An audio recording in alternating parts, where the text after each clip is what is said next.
sahabat semuanya, jumpa lagi ya di channel Agung Video. Oke, kesempatan malam hari ini ya, kita baru ada kesempatan untuk bikin video vlog lagi karena sekian harinya kita sudah disibukkan oleh aktivitas-aktivitas kita yang lumayan padat ya. Mungkin ini ya, beberapa hari ini banyak teman-teman yang merisaukan. Ada yang mengatakan, ada yang beropini, ada yang berpendapat, dan ada yang beranggapan kenapa harga porang itu cenderung merosot. Jadi bukan dikatakan tidak laku, cuma harganya turun daripada tahun-tahun sebelumnya. Nah, kita tahu bahwa booming porang dari 2 atau 3 tahun belakangan ini harganya yang sangat begitu menggiurkan dengan analisa usaha yang begitu fantastis tentunya. Jadi di sini kita nggak usah bingung muluk-muluk bahas itu. Kita di sini berpositif thinking aja, kita berhusnuzon kepada Allah aja bahwa tidak ada petani yang merasa rugi walaupun harganya itu cuma Rp3.000. Bayangkan ya, dengan Rp3.000 aja per kilonya, itu insya Allah kita sebagai petani, sebagai penanam itu tidak ada kata ruginya. Karena kita tahu betapa banyak manfaat yang bisa dihasilkan dari porang itu sendiri dan bagaimana cara perawatan porang itu sendiri sehingga bisa menghasilkan atau dengan HPP yang sangat rendah bisa menjadikan income yang sangat begitu besar bagi petani tentunya. Oke, kita tidak muluk untuk membahas harga porang ya. Kita di sini mau memberikan tambahan banyak yang mereka belum tahu. Sahabat-sahabat semuanya tuh banyak yang bertanya apa itu porang dan apa manfaat porang dan untuk apa sih porang itu, serta apa sih digunakan untuk apa dan gimana ngolahnya, apakah porang itu bisa dimakan. Jadi beberapa pertanyaan itu sempat kita terima ya, juga ini ya, kita juga tahu sendiri ya, porang kok bisa mahal, terus hasilnya itu untuk apa, manfaatnya untuk apa. Oke, langsung aja kita mau pelajari tentang produk turunan. Jadi produk turunan dari porang salah satunya itu adalah konjac rice. Kita tahu konjac itu adalah dari glukomanan yang dihasilkan dari porang itu sendiri ya. Konjac rice itu adalah beras shirataki atau beras konyaku. Beras shirataki itu sama dengan beras konyaku, tapi kalau konjac rice atau beras konjac itu beda lagi. Jadi mungkin yang membedakan itu apa? Nanti kita telusuri saja semuanya di sini. Apa perbedaannya? Apa manfaatnya? Simak terus video kita.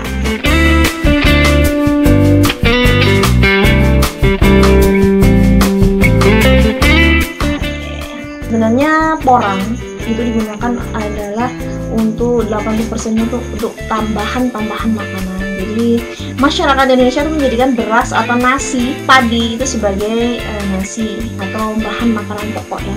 Meski di dalam catatan sejarah menyatakan beras itu bukanlah satu-satunya sumber karbohidrat yang utama untuk dikonsumsi. Kita tahu di negara Indonesia bagian timur ada yang menggunakan nasi makanan pokoknya dari sagu, dari gandum segala macam ya. Cuma di sini banyak yang identifikasikan bahwa orang Indonesia itu merasa belum kenyang kalau mereka belum makan nasi. Begitu juga saya. Oke, saya kalau makan belum pakai nasi, pakai lauk apapun juga belum makan rasanya. Cuma di sini faktanya nasi itu selain membawa manfaat buat kita, itu juga ada nilai negatifnya ya. Jadi tidak semuanya itu bagus, cuma ada beberapa juga yang membawa risiko juga untuk kesehatan. Banyak beberapa penyakit juga yang misalnya kita derita sebuah penyakit tertentu itu melarang kita atau mendominasi kita untuk mengurangi asupan nasi atau karbohidrat dari nasi itu untuk kita konsumsi sendiri, yang biasanya itu akan memicu beberapa penyakit atau akibatnya kalau kita mengkonsumsi nasi sebagai sumber karbohidrat secara berlebihan. Oleh karena itu pada momen ini, zaman now, kita harus menggunakan pola hidup sehat atau kebutuhan hidup sehat atau lifestyle. Mungkin benar banyak yang mengatakan orang Indonesia itu tidak butuh gaya hidup mewah, tidak butuh memikirkan betapa pentingnya kesehatan dan nilai plus dari mengkonsumsi makanan sehat. Yang dibutuhkan memang saat ini yang penting kita kenyang. Iya, memang kita kenyang, tapi untuk mereka yang perekonomiannya dari menengah ke atas, mereka sangat dan begitu mementingkan apa itu artinya kesehatan untuk lifestyle mereka. Sekaligus untuk menjaga kesehatan bagi penderita diabetes atau beberapa penyakit tertentu, asupan pokok mereka itu diterima tapi tidak untuk memperburuk kesehatan. Jadi kita di sini memilih yang namanya konjac rice. Di sini ada nasi konjac. Jadi pengganti nasi dari padi. Di sini bisa dikonsumsi dengan aman, dengan kesehatan dan dengan manfaat yang lebih tentunya. Nah, kalau porang sendiri dikembangkan di Indonesia, kenapa orang Indonesia tidak memilih untuk mengkonsumsinya? Bahkan kita tahu betapa besar dan kaya akan manfaatnya konjac itu atau porang tersebut. Kita yang menanam, Jepang yang menikmati, Cina yang mengkonsumsi. Kenapa nggak kita sendiri? Hasil dari apa yang kita tanam, itulah yang akan kita tuai dan apa yang kita konsumsi untuk next ke depannya. Walaupun banyak mengatakan lebih baik kita jual aja untuk mendapatkan nilai tinggi. Tapi dengan uang yang banyak, apakah kita bisa membeli kesehatan itu? Jawabannya no. Oke, nah kita lanjut ya. Apa itu konjac rice? Jadi konjac rice itu adalah beras yang dibuat dari tepung konyaku.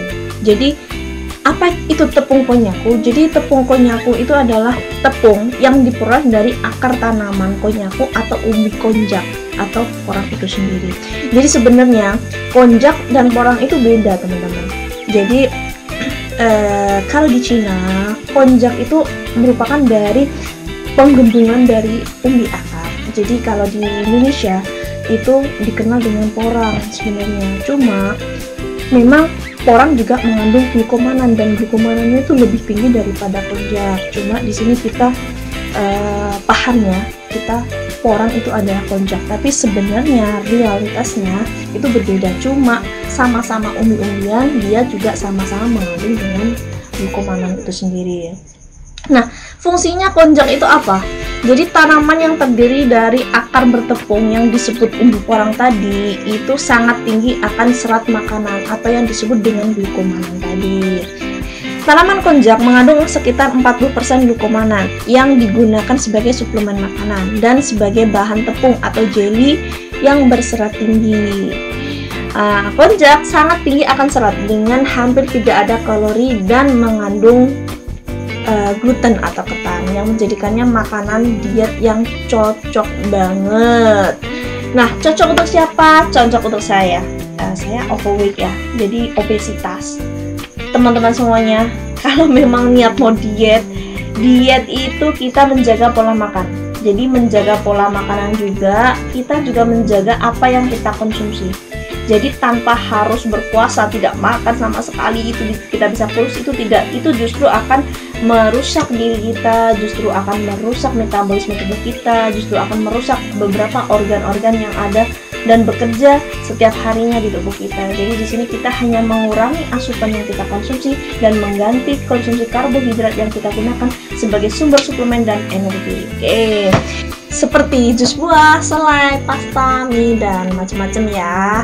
Karena sifatnya itu yang mengental dan mengemulsi tinggi juga sebagai suplemen nutrisi untuk mencegah berbagai masalah kesehatan seperti obesitas itu tadi, kolesterol tinggi, sembelit, susah BAB, diabetes, tumbuh jerawat segala macam. Ternyata itu bisa diminimalisir, bahkan bisa tuntas, bisa disembuhkan dengan penggunaan asupan makanan yang benar-benar terkontrol dan makanan yang kita konsumsi itu benar-benar makanan yang sehat sesuai dengan lifestyle kita sehari-hari. Siapa konsumen yang cocok untuk mengkonsumsi beras konjac itu atau mengkonsumsi konjac rice itu? Pada dasarnya kami bagi dua macam ya, menjadi dua segmen. Itu kebutuhan makanan sehat yang mendukung untuk diet tadi. Jadi sebagai lifestyle makanan yang untuk sehat untuk hidup sehari-hari, konjac rice juga memberikan alternatif makanan yang rendah karbo. jadi low karbohidrat ya.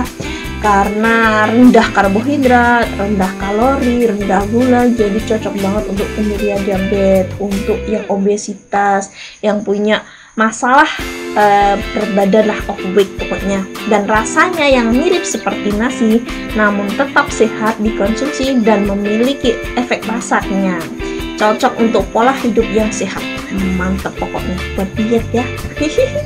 Oke, untuk itu yang kedua. Jadi kebutuhan makanan sehat yang mendukung perawatan untuk kesehatan itu adalah makanan pokok yang digunakan sebagai pengganti nasi yang rendah kalori tanpa gula.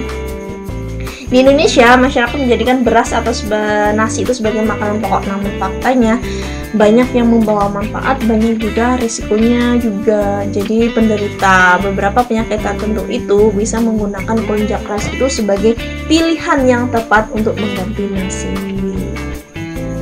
Nah, di sini ya, ada yang mengatakan beras shirataki sama beras konnyaku atau beras konjac itu beda. Jadi memang ada perbandingan dan memang ada perbedaannya. Jadi di sini bisa dilihat ya teman-teman. Kalau beras shirataki itu lebih gepeng ya. Dia tampilannya tuh beda. Jadi beras konjac itu hampir mirip dengan nasi. Jadi perbedaannya itu, kalau beras shirataki itu tidak bisa hanya diseduh aja atau dikasih air panas aja, tapi kalau beras konjac itu bisa diseduh dengan air mendidih kurang lebih 15-20 menit.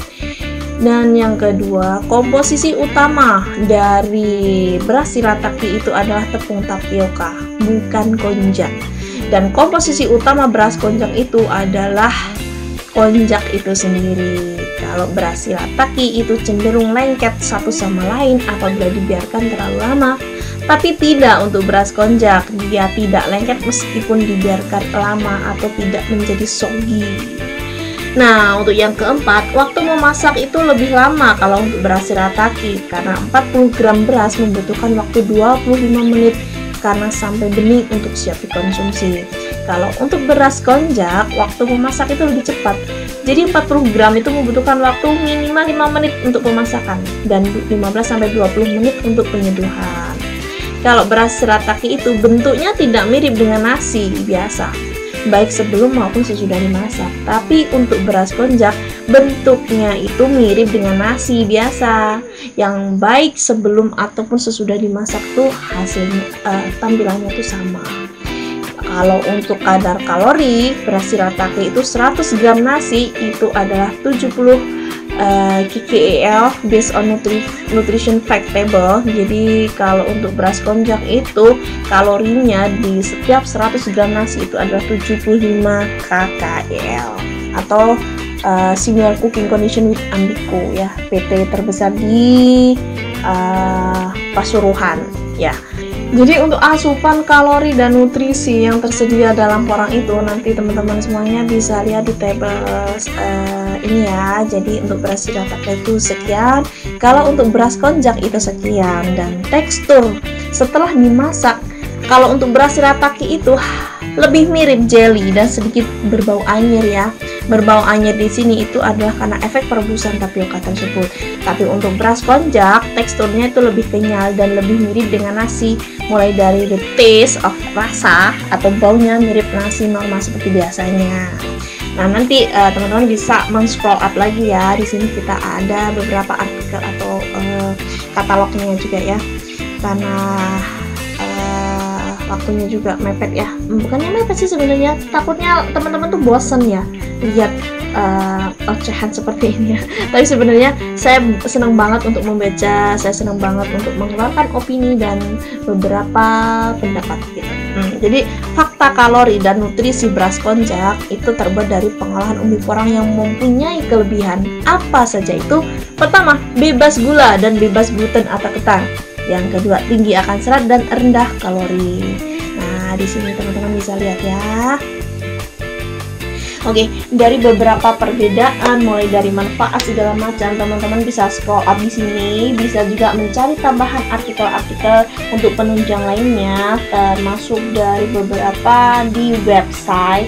Di sini kita membuat sebuah website ya, website kita baru ya, kita bikin di www bisnisporang.com ya. Di sini kita niatnya nanti akan share beberapa artikel atau informasi terkait dengan budidaya porang, terkait manfaat boron, terkait dengan info bibit dan penanaman segala macam, hingga hulu ke hilirnya, baik itu pemasaran, hasilnya segala macam, sampai nanti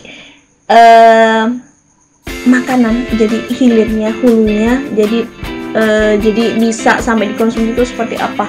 Kemarin juga sebenarnya saya mau bikin video tentang masak langsung dari porang, itu yang dimasak langsung dikonsumsi juga, terus cuma kita belum terkendala dengan waktu. Ya mudah-mudahan kita ada waktu lagi buat bikin vlog video yang juga mungkin bermanfaat buat teman-teman semuanya, yang bisa menjadikan manfaat lebih gitu. Oke, nanti kita lanjut di beberapa segmen ya. Jadi nanti kita mau bikin video vlog ya. Di sini di Agung Video kita sudah bikin beberapa video yang amatiran, video yang baru ya kita bikin. Oke, jadi di sini teman-teman ya, kita sudah membuat bukan sudah sih sebenarnya, memang kita sudah mengupload ya beberapa video tentang mulai dari penanaman porang, mulai dari penyiapan bibit segala macam kita bikin ya. Di sini kita niatnya cuma untuk berbagi, kita cuma sharing, kita cuma bikin konten. Nah, dari konten di sini lah kita bisa sedikit mendapatkan income. Jadi tidak pengen niatnya macam-macam ya. Kita di sini cuma mau bikin sesuatu yang bisa bermanfaat buat teman-teman semuanya, sahabat-sahabat semuanya. Nah, maka dari itu semua kritik dan saran dari teman-teman semuanya sangat kita butuhkan. Jadi nanti bisa langsung kontak kami via website juga bisa, di artikel kita juga bisa, langsung di WA juga bisa, ataupun komen di bawah. Jangan lupa like dan subscribe-nya video kita. Lanjut lagi video selanjutnya yang mungkin lebih bermanfaat lagi buat teman-teman semuanya. Oh ya, lupa satu lagi, buat teman-teman yang mungkin mau mencicipi atau merasakan manfaat dari porang, bahkan bisa mengkonsumsi beras Shirataki untuk mengubah lifestyle atau pola hidup sehat teman-teman semuanya, bisa langsung pesan di kontak kita ya. Untuk harganya berapa? Harganya sangat terjangkau, jadi buat teman-teman bisa nego. Misalkan harga sekian, teman-teman semuanya mau jadi agen, mau jadi dropshipper, mau jadi reseller, monggo open order dan open reseller. Kita di sini welcome untuk semuanya. Mudah-mudahan tayangan ini, video kita ini bermanfaat buat teman-teman semuanya. Oke, cukup sekian. Wabillahi taufiq wal hidayah. Wassalamualaikum warahmatullahi wabarakatuh. See you, bye bye.